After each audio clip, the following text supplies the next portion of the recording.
Hey everybody, welcome back to chemistry. And so we're continuing on in chapter 11. So we just finished up looking at what the shapes of molecules look like using a theory called VSEPR. And so now we're moving on to a later part of chapter 11.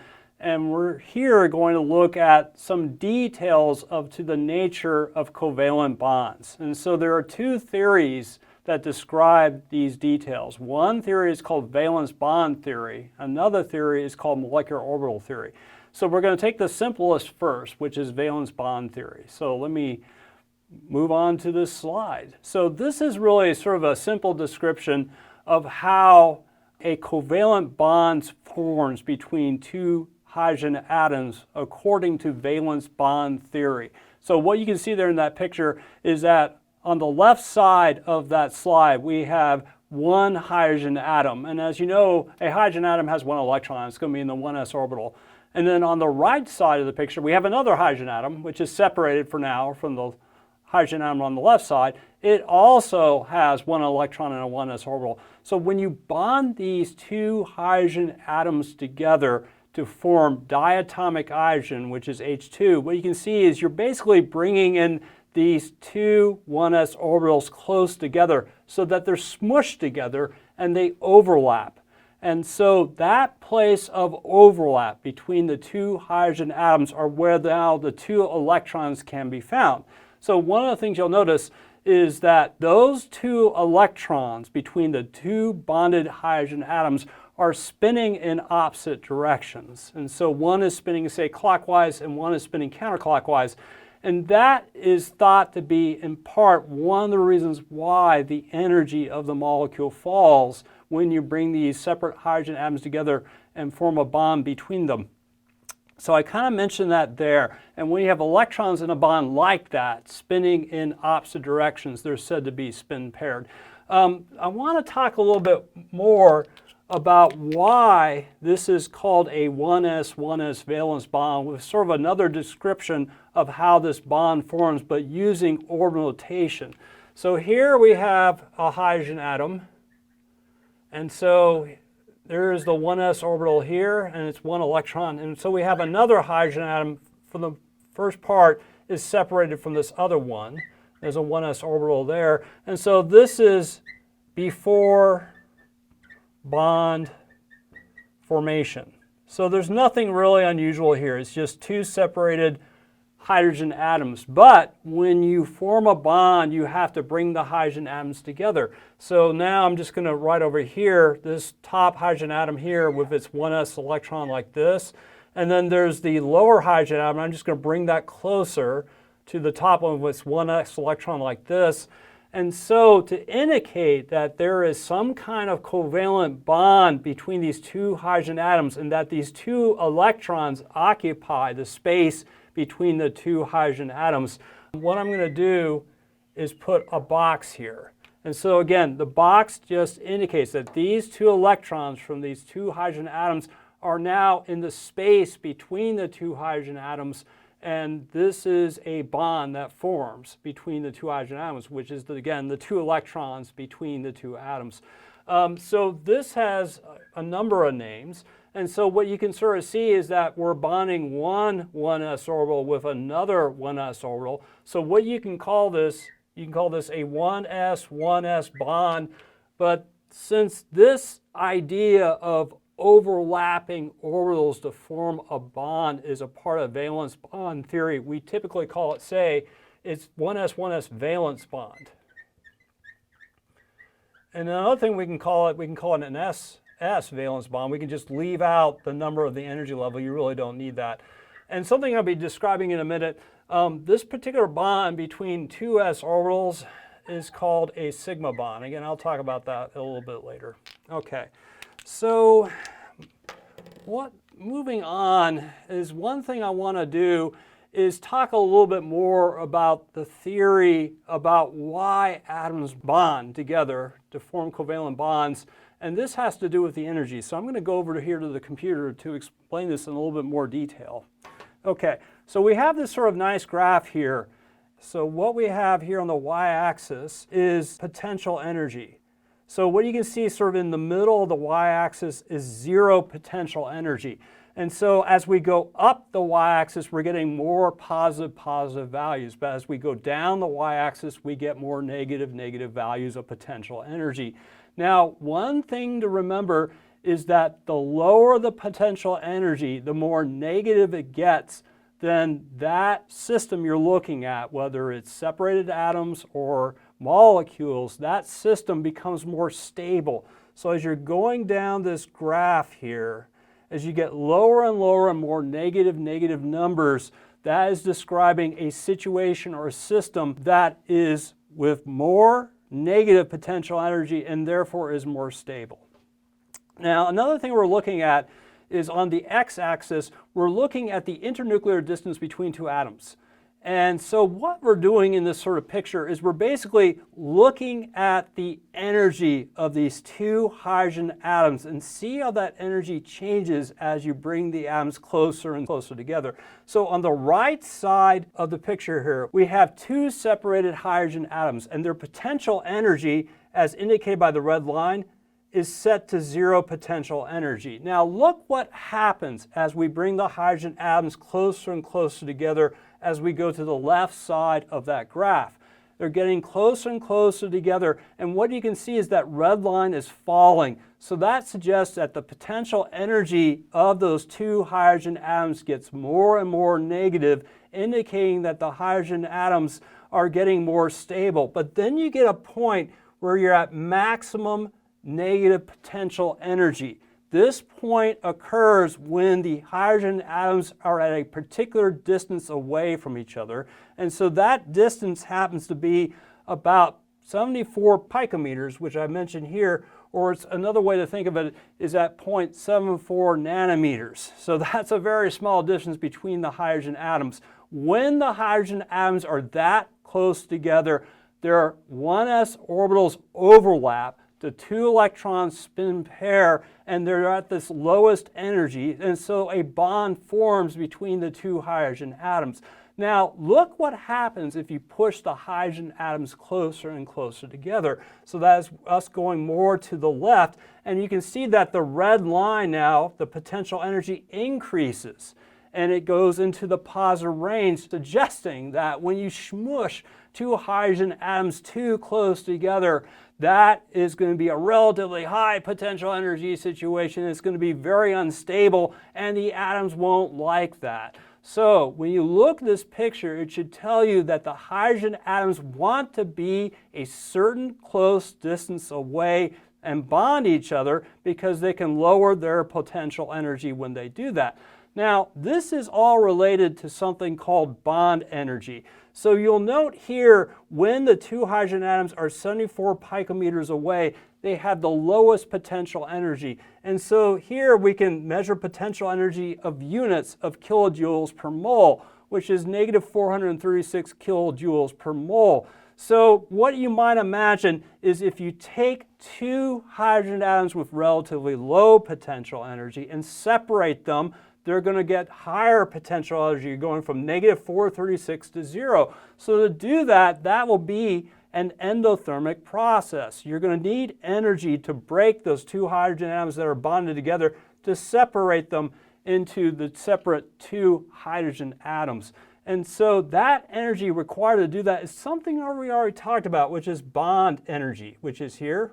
So basically the bond energy, the energy needed to break those two hydrogen atoms that are bonded together and to separate them is that depth of that well there that you see drawn by the red line. It's about 436 kilojoules per mole. That would be necessary to break the bond between the two hydrogen atoms and to separate them into space.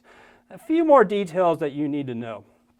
You need to know, why is it that the potential energy goes down to a point, and then when you squeeze the atoms too close, the potential energy gets higher and higher and the system becomes more unstable?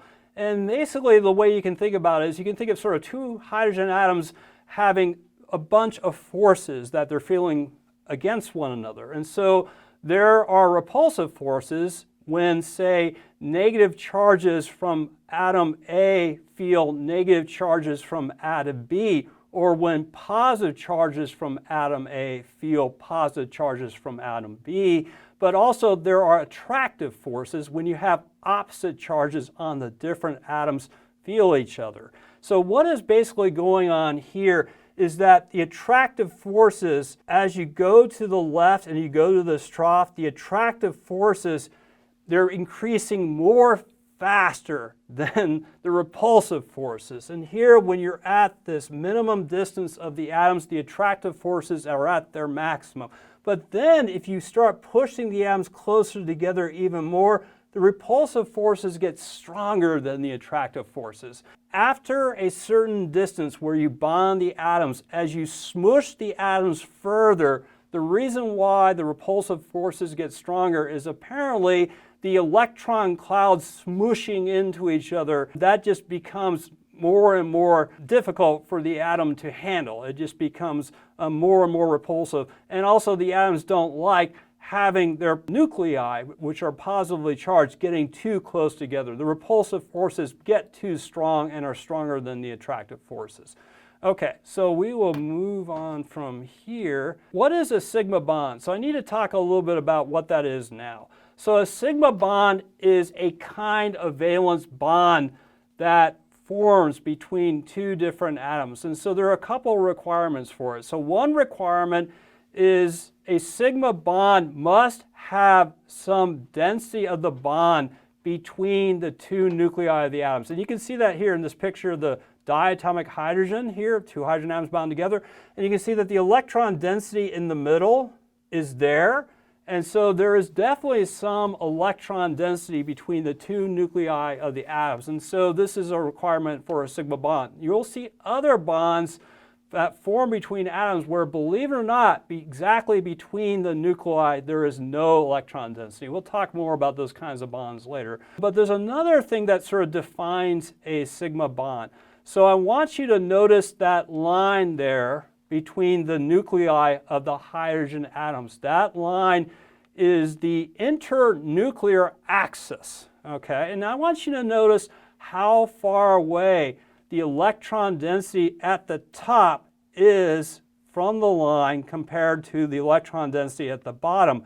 And what you should know is that when you're at any point on that line, the distance from the line to the electron density on top is the same as the distance of the line to the electron density at the bottom. It doesn't matter what point you are on that line. And so when that happens, you can imagine in three-dimensional space, this electron density is equidistant around that line as you rotate around the line.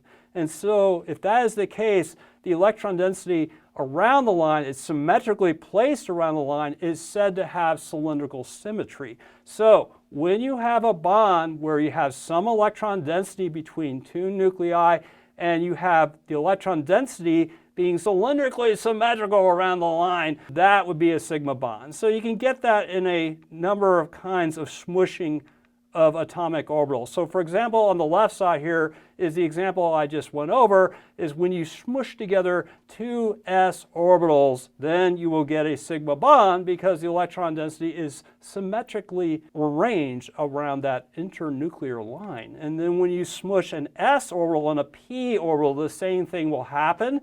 And so you'll get a sigma bond there.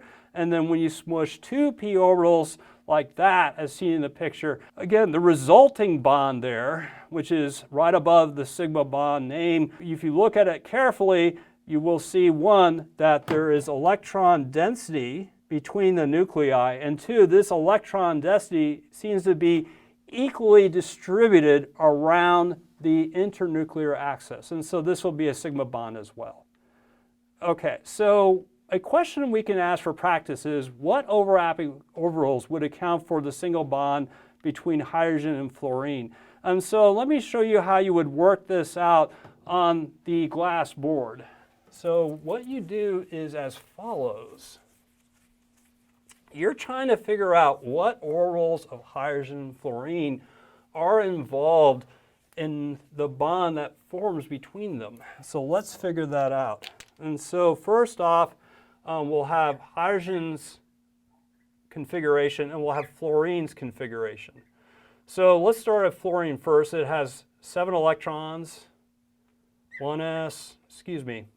electrons.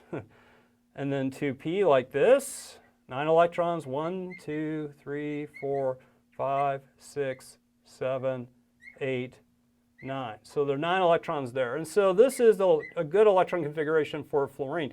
And the thing to notice here, we have a 2p orbital that is a half filled with an electron, right? The other 2p orbitals are filled with pairs of electrons in the other orbitals as well. So now let's look at hydrogen here. So here is hydrogen, and it has 1 electron in the 1s orbital.